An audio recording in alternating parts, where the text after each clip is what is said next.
Hello and welcome back to Medium Rare. My name is Rag Reynolds and today we have three main stories to talk about, but before we get into that I want to encourage you to go follow me on Twitter at MRRagReynolds and also on Instagram at RagReynolds, and also check out my Patreon. That's where you can support the channel and also get access to videos early and some other stuff like that. Links to all of these things are in the description down below. And now let's just jump right into the first story. So the first thing we're talking about today is something that I personally found quite amusing, and that was something that if I was to tell you 10 years ago was going to happen in 2019, you'd have called me a crazy person, you'd have never spoken to me again, you might have even tried to get me sectioned. Because what happened is President Donald Trump tweeted a Nickelback meme. Yes, that's right, the president of the free world, the leader of the largest nation in the free world, tweeted a Nickelback meme.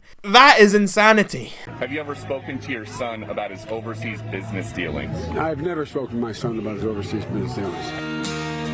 Look at this photograph. This is... I don't even know what to say, to be honest. I mean, I found this insanely amusing. This made me laugh a lot. I'm sure a lot of people got a good laugh out of this. A lot of people are also annoyed by it. Nickelback apparently were some of the people also annoyed by it. Nickelback has seemingly had the content taken down. If you go look for the tweet, it now says this media has been disabled in response to a report by the copyright owner. Which honestly I'm not too sure about how that's working, because he literally used like a few seconds. It was like one line from a song. I don't see how that's copyright infringement. Anyway, there were some responses on Twitter such as, hasn't Nickelback suffered enough? And Trump tweeting out a Nickelback video should be an impeachable offense. I'm conflicted. I almost agree because Nickelback is Nickelback, but at the same time I also find it highly amusing that the president would tweet out a meme like that. Anyway, let me know what your thoughts are on all of this in those comments down below. The next thing we have to talk about is Lilly Singh. So if you're not aware, Lilly Singh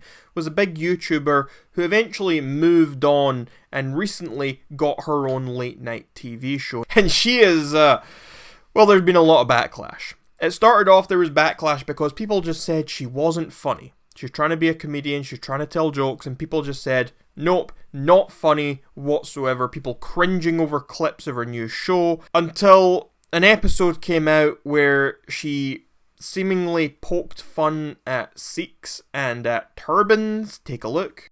They wear the towels, you know, the turby twist, so they look like super not cool in the turby twist, but it dries their hair really quickly. So, you know, it's a very practical thing. I think they definitely had the turby twist on when they look like my Punjabi friends. But they were like... Some people were very, very, very upset. Hey Lilly, one is not like the other. I know it's so difficult using your platform to also help educate the world. Not. Our dastars are like a king/queen's crown. Sikhs were offed because of it. And your first instinct is to nonchalantly say that our crown is like a towel. I am honestly so disappointed in Lilly for her comments around the turban on her show.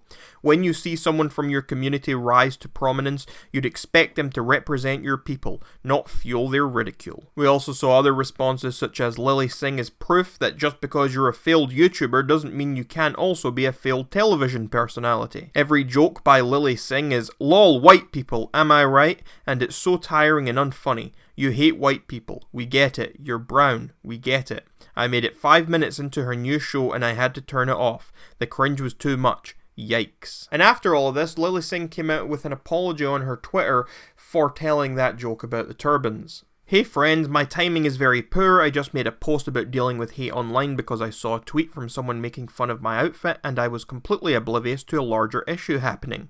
In a recent episode of my show, I stupidly made a comparison about turbans that I'd like to apologise for. My guest was explaining how her kids were embarrassed I saw them with towels twisted on their heads, and I said, don't worry, it's like my Punjabi friends. In the moment, my thought process was, don't be embarrassed, I think that's dope.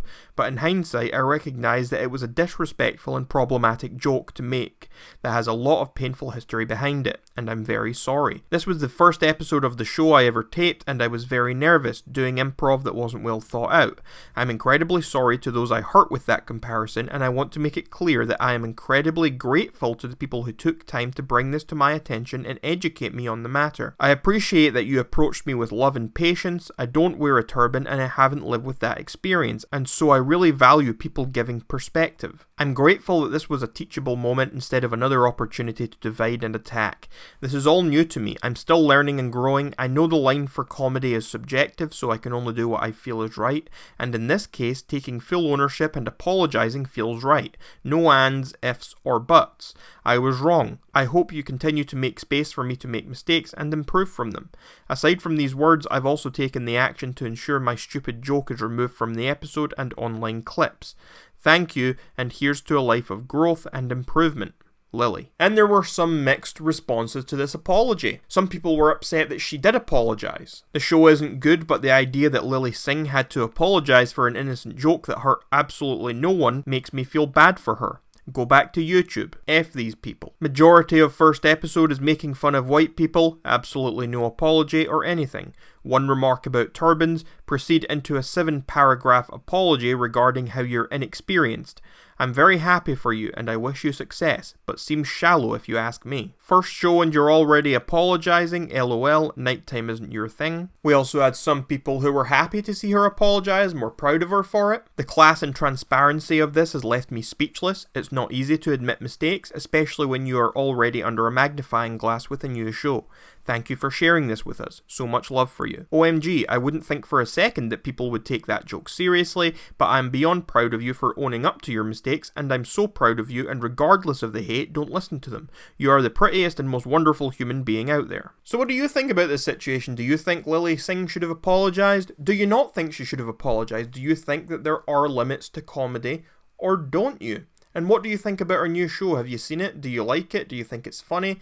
Did you like her on YouTube? Let me know all of that in those comments down below. And the final story we're talking about today is about NerdCity and the exposure of YouTube's lies. So if you're not aware, recently the YouTuber NerdCity recently put out a large collaboration video in which they go on to detail how they tested 15,000 different words on YouTube to find out which ones of them would get a video demonetized or not demonetized when used in the title. Now this comes after YouTube CEO Susan Wojcicki had given an interview with Alfie Days where she had said that there was no list of words or there was no specific word that would trigger demonetization of a video. We do not automatically demonetize LGBTQ content. Because I've heard rumours like have the word lesbian in your tag for your thumbnail or your title, instant flag.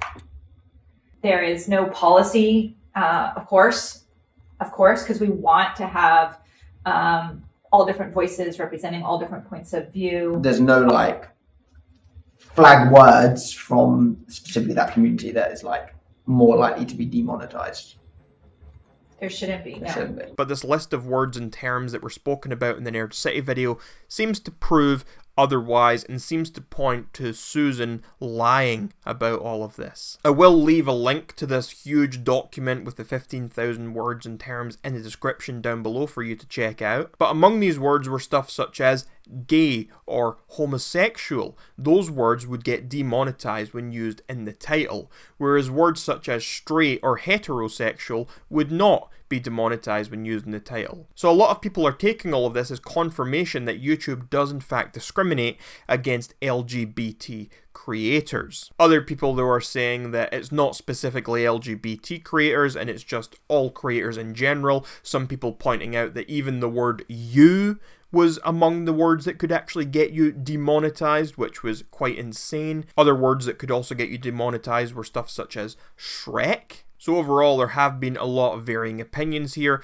but the one consistent opinion here seems to be that YouTube is not doing a good job. Everyone seems to agree that YouTube is making a mess of the platform and that they need to be more transparent and stop lying and they need to get things sorted. But anyway, let me know what you think about this in those comments down below. And that's where I'm going to end today's video. We spoke about Trump, we spoke about Lilly Singh, we spoke about NerdCity. Let me know what you think about all of those different subjects in those comments. Make sure to leave a like on the video if you haven't already. Make sure to subscribe, turn on those notifications if you haven't already. And until next time, my name is Rag Reynolds, and you're welcome, society.